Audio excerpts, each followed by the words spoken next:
Hello, my focus question for this week was how do I view those I teach? And the three sub questions that I have to go along with it are um, how to avoid personal bias in a classroom. Next, how to handle and deal with difficult students. And finally, how can I develop empathy as a teacher?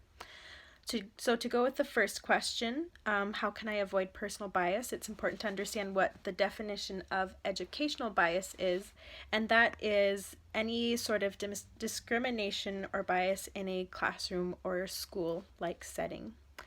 And to avoid personal bias, I think that it is important to to note the common misconceptions that may come up in a classroom towards a certain group. We can't ignore it, but understand what those misconceptions are, because if we do ignore it, then we will never solve the problem. We will only put it on the back burner, and it'll just be pushed aside, and there won't be any true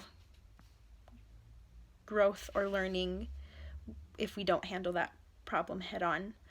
And along with that, it's important to celebrate diversity, because in a classroom we'll meet lots of different people from different ethnic groups or religious backgrounds, or even just different learning styles, and all of those we should celebrate and encourage our students to feel proud of those things about themselves.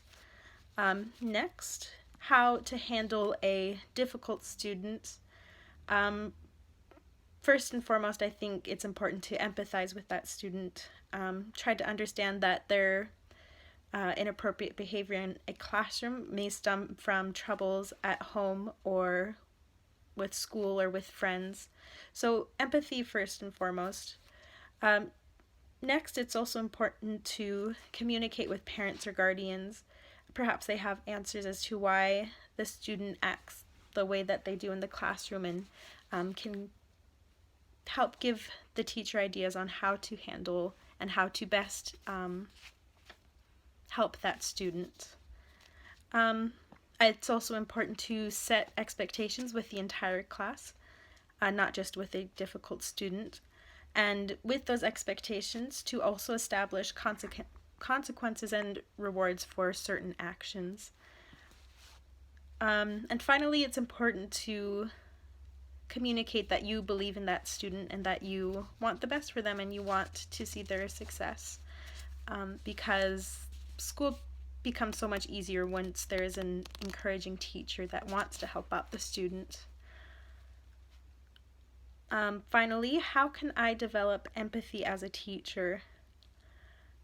I think a lot of teaching is reading in between the lines and recognizing the reactions and facial expressions of the students, and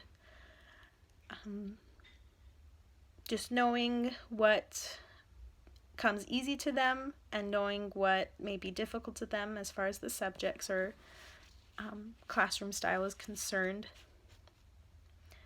And to not get caught up in just the material, and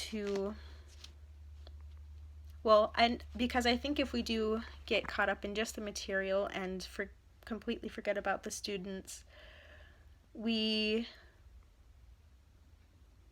become a stagnant teacher and we can't truly help them out. I don't know. We just can't help them if we are only looking at the material and not paying attention to the students, because that's really what the material is all about, to help the students and to help open up their minds and to teach them something new. And if we're just, crossing a checkbox, then nothing really happens. There's not much gained for the students. Those are my questions, and thank you so much.